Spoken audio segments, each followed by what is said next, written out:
I was sitting in my car outside the university auditorium, staring at the entrance where families in their Sunday best were streaming through the doors. My sister Miriam was graduating from law school today, and I had driven 3 hours from Austin to be here.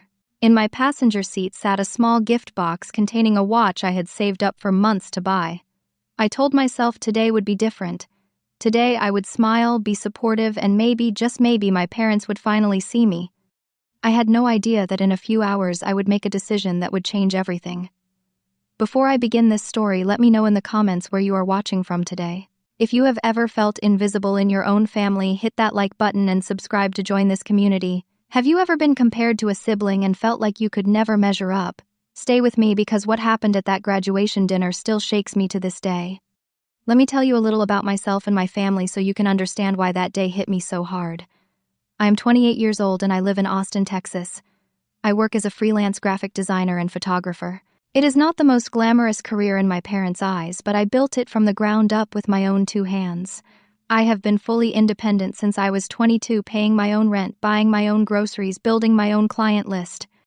I have a girlfriend named Harper who I have been with for 2 years and a best friend named Marcus who has been like a brother to me since college. My father, Gerald, is 58 years old and a successful attorney. He is the kind of man who measures worth in titles and degrees. If you cannot put it on a business card, it does not count to him. My mother, Diane, is 55 and a retired high school teacher. She has always lived in my father's shadow, agreeing with everything he says, amplifying every opinion he has. And then there is Miriam, my little sister, 24 years old, who just graduated from one of the most prestigious law schools in the country. She is brilliant, driven, and everything my parents ever wanted in a child. They call her their golden child, the pride of the family. When they talk about her, their eyes light up in a way I have never seen directed at me. Growing up, the difference in how they treated us was impossible to ignore. Miriam's bedroom at my parents' house is still exactly how she left it, a shrine to her achievements with trophies and certificates on every wall. My old room was converted into my mother's yoga studio 3 years ago. When I asked about it, she just shrugged and said I never visited anyway. I remember being 12 years old, coming home with a B+ in math. I was so proud of myself because I had struggled with that class all semester and finally pulled my grade up. I walked into the kitchen, report card in hand, ready to share my accomplishment. My father looked at it for about 2 seconds before sighing heavily. "Miriam got straight A's when she was your age," he said, sliding the paper back across the counter. My mother nodded from the stove. "Maybe he just needs to try harder," she added. I stood there feeling like someone had punched me in the chest. That was the first time I realized that my best would never be good enough. When I was 16, I discovered photography. For the first time, I found something that made me feel alive, something I was genuinely passionate about. I asked my father if he would buy me a camera for my birthday. He laughed and shook his head. "Photography is not a real career," he said. "Miriam is going to be a lawyer like me. That is a real profession." So I spent my entire summer working at a pizza shop, saving every dollar until I could afford a used camera. When I finally brought it home and showed my parents, they barely looked up. "That is nice," my mother said, then immediately turned to Miriam. "How is your practice going for the piano recital, sweetheart?" But the memory that haunts me most is my high school graduation. It was supposed to be my day, a milestone I had worked 12 years to reach. My parents arrived 30 minutes late because they had to drop Miriam off at a piano competition across town. I walked across that stage, received my diploma, and looked out at the audience. The seats where my family should have been sitting were empty. When they finally showed up, my father's only words were, "Good job." Then he immediately asked if Miriam had called and how her recital went. I stood there in my cap and gown, diploma in hand, and realized I had never felt more alone in my life. So, you can understand why I was nervous driving to Miriam's graduation. Harper had helped me get ready that morning, picking out a nice shirt and helping me with my tie. She looked at me with concern in her eyes as I was about to leave. "Are you sure you want to go?" she asked. "You know how they treat you." I nodded, trying to convince myself as much as her. "She is still my sister," I said. "I want to be there for her." Harper kissed my cheek and told me to call if I needed anything. During the 3-hour drive, I kept replaying what Marcus had told me the week before. "You do not owe them anything," he said, "but I respect that you want to try." I gripped the steering wheel and made myself a promise. I would smile. I would be polite. I would not let them hurt me this time. When I arrived at the auditorium, I spotted my parents right away.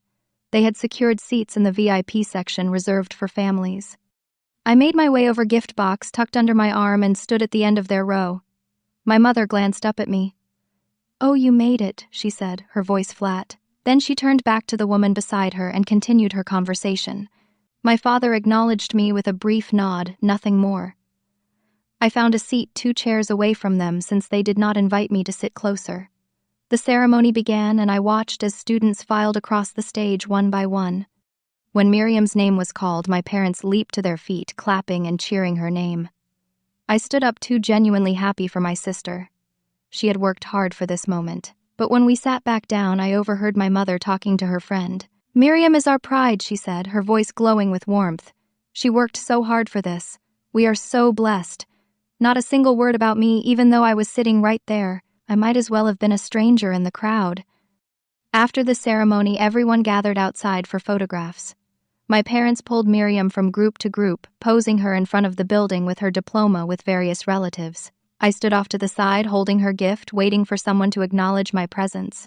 A distant relative I barely recognized approached my mother. "Is this your son too?" he asked, gesturing toward me. My mother barely glanced in my direction. "Oh yes, that is him," she said dismissively, then turned back to position Miriam for another photo. She did not introduce me by name. She did not mention what I did for a living. She did not include me in a single photograph. I felt like a ghost haunting my own family. The dinner was held at an upscale steakhouse in downtown Houston. My father had reserved a private room for about 25 guests, a mix of relatives, family, friends, and his colleagues from the law firm. A long table stretched across the room with Miriam seated at the center like royalty. I found myself placed at the far end, as distant from my parents and sister as physically possible. The evening started with toast after toast to Miriam's success. My father stood up with his wine glass raised, launching into a speech about her incredible journey. He talked about her perfect grades, the glowing recommendations from her professors, the job offer she had already received from a prestigious law firm. His voice swelled with pride as he detailed every accomplishment, every milestone, every moment that made her exceptional. I listened quietly, sipping my water, trying not to count the minutes until I could leave. The first painful comment came from my aunt, who was seated a few chairs down from my father. "Gerald," she called out during a lull in conversation, "so what does your son do again?" I straightened in my seat, ready to answer for myself, but my father beat me to it. "Oh, he does some computer stuff," he said with a dismissive wave. "Drawing pictures or something." I felt my face flush. "I am a graphic designer and photographer," I clarified, keeping my voice steady. "I run my own business." My father shrugged. Yes. Freelance. You know how that is." The implication was clear: unstable, unsuccessful, not worth discussing. A few people at the table exchanged awkward glances, but no one challenged him. A little while later, I heard my mother talking to one of her friends. "Miriam always knew what she wanted," she said proudly. "She is so focused, so driven." Then she looked toward my end of the table with something like pity in her eyes. "Some children just take longer to figure things out, I guess." I swallowed hard and said nothing. The food in front of me suddenly looked unappetizing. The next blow came from an uncle who leaned across the table to ask me a question. "Did you go to law school too?" Before I could respond, my father interjected. "No, he went to some art school," he said. "On scholarship though, so at least we did not have to pay." He said it like my academic scholarship was a stroke of luck rather than an achievement I had earned through hard work. But the worst moment, the one that shattered something inside me, came about halfway through the meal. One of the relatives asked about the age gap between Miriam and me. 4 years apart, right? "Was that planned?" My mother laughed. "Well, Miriam was definitely planned," she said. "We wanted a child so badly." My father jumped in with what he clearly thought was a charming anecdote. "And then 4 years later, surprise, we got another one. Let us just say he was not exactly in the plan." The table erupted in laughter. I felt the blood drain from my face. My mother continued, encouraged by the response. "We used to joke that Miriam was our blessing and he was our happy accident." More laughter, louder this time. I tried to smile, tried to play along, but my lips felt like they were made of stone. My hands trembled slightly under the table. I looked at Miriam, silently pleading with her to say something, anything. She was staring down at her plate, pushing food around with her fork. She did not look up. She did not defend me. She just sat there in silence while our parents turned my existence into a punchline. The jokes kept coming after that. My aunt added her own observation. Well, at least Miriam got the brains in the family. My father nodded enthusiastically. She definitely got my genes. Top of her class, just like her old man. I tried to redirect the conversation, mentioning a photography project I was working on, an exhibition I had been invited to participate in. For a brief moment, a few people seemed interested. My father cut me off mid-sentence. "That is nice," he said. "Anyway, Miriam, tell everyone about your job offer." And just like that, I was invisible again. I looked at my sister one more time, searching for any sign of solidarity. She finally met my eyes, but only for a second before looking away. In that moment, I understood something I had been avoiding for years. Miriam was not going to stand up for me. She never had. Her silence was not neutral. It was a choice, and it hurt almost as much as my parents' cruelty. The final straw came when my father stood up again to make another toast. He raised his glass high, that self-satisfied smile spreading across his face. To Miriam, he announced, the daughter every parent dreams of. Then he paused, glancing in my direction with a smirk. "Sometimes I think if only we had planned better, we could have had two Miriams instead of, well, you know." The table laughed once more. A few people looked uncomfortable, but nobody spoke up. Nobody told him to stop. Nobody said that was too far. I stared at the gift box, still sitting on the table in front of me, the watch I had saved for months to buy the gesture of love and support I had brought for my sister. I thought about the last 28 years, all the times I had tried to earn my parents' approval, all the nights I had cried myself to sleep as a child, wondering why I was not good enough, all the achievements they had ignored. I remembered graduating college with honors. They did not come because Miriam had a job interview that day. I remembered opening my first studio. They did not visit. I remembered calling to tell them I had been published in a national magazine. My father said he would call me back. He never did. Something shifted inside me. A door that had been cracked open for years finally swung shut. I placed my napkin on the table and pushed back my chair. The scraping sound made everyone turn to look at me. "I have something I want to say," I announced. The room went silent. My father's smile faded into a scowl. "This is Miriam's day," he said sharply. "Sit down." "No," my voice came out stronger than I expected. "I have been sitting down my entire life. Not anymore." I could feel my heart pounding, but I did not stop. "You call me a mistake," I said, looking directly at my parents. "You have called me that my whole life, sometimes as a joke, sometimes not. But let me tell you something about this mistake." I took a breath and continued. "I graduated with honors from my university. You were not there. I built a business from nothing. I have clients across the country who trust me with their most important projects. Last month, my photographs were featured in a national magazine. You did not know because you never asked. I bought my own apartment 2 years ago. You have never visited." The room was completely silent now. My mother's face had gone pale. My father looked like he wanted to interrupt, but for once he did not. "You spent my entire childhood telling me I was not good enough." I continued, "that I was not Miriam. And you are right. I am not Miriam. I am me. And I am done trying to earn love that was never mine to have." I turned to my sister. She was staring at me with wide eyes, tears forming at the edges. "Miriam, I love you. You are my sister, and I came here today to celebrate you." I pushed the gift box toward her across the table. "But you sat there and watched them tear me apart, and you said nothing. Not once." She opened her mouth to respond, but I kept going. "I do not blame you for being their favorite. That is not your fault. But I needed you to stand up for me just once, and you never did." A tear slipped down her cheek. "I am sorry," she whispered. I did not know what to say. I nodded slowly. "I know. And that is the problem." I turned back to my parents for the final time. "Mom, Dad, I spent 28 years hoping that one day you would see me, really see me. But I realize now that you never will, and I am tired of waiting. From now on, I am choosing myself. I am choosing people who actually want me in their lives." My father finally found his voice. "You are being dramatic," he snapped. "It was just a joke. Can you not take a joke?" I looked at him with a calm I did not know I possessed. "A joke is funny," I said. "This has never been funny to me." My mother reached out as if to grab my arm. "You are embarrassing us in front of everyone," she hissed. I met her eyes steadily. "You have been embarrassing me my entire life," I replied. "The difference is I never had an audience." I took my car keys from my pocket and walked toward the door. Behind me, I could hear my mother calling out for me to come back, demanding that I could not just leave. I heard the whispers spreading through the room like wildfire. I did not turn around. I walked through the restaurant, out the front doors, and into the cool night air. When I got to my car, my hands were shaking so badly I could barely get the key in the ignition. Tears streamed down my face as I sat there in the parking lot. But underneath the pain, underneath the grief of losing the family I had always wanted, there was something else. Relief. For the first time in 28 years, I had said everything I needed to say.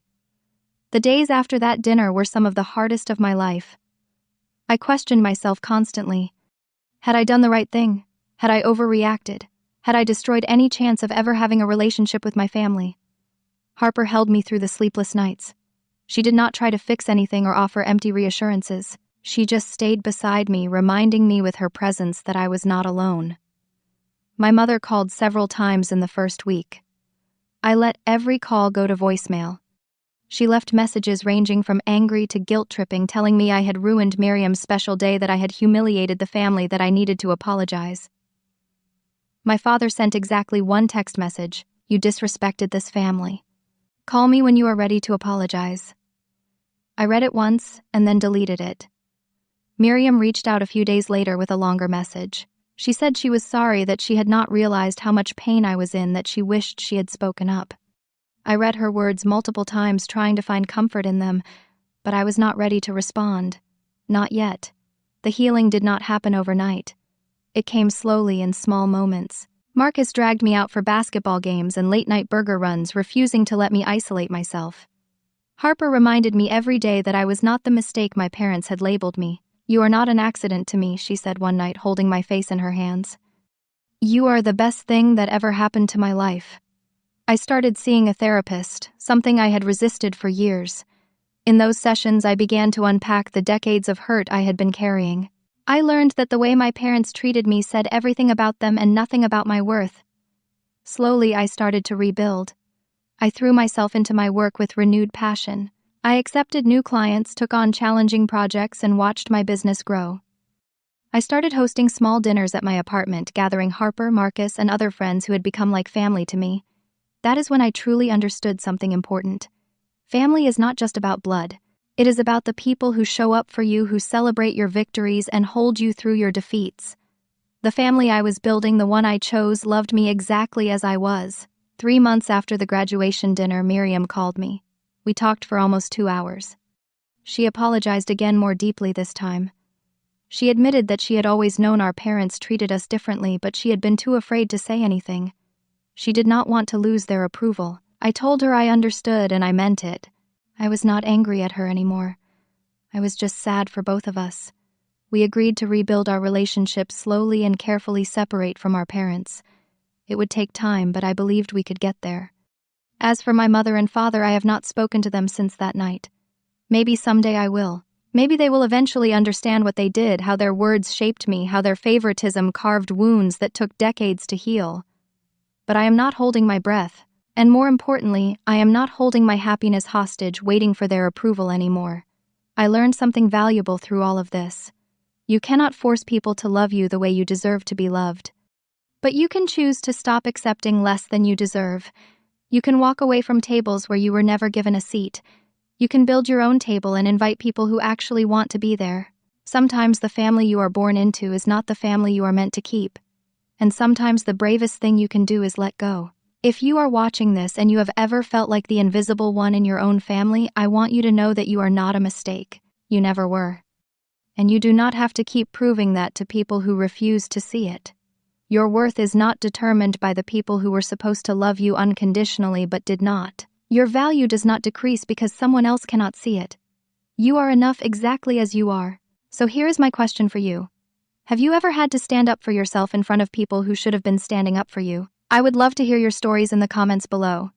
Let us build a community of people who support each other. If this story touched you, please hit that like button and share it with someone who might need to hear these words today. Subscribe if you want to see more stories like this one. Your support means the world to me. Thank you so much for watching, for listening, and for being here. I hope you never forget how much you are worth. Take care of yourselves and I will see you in the next video.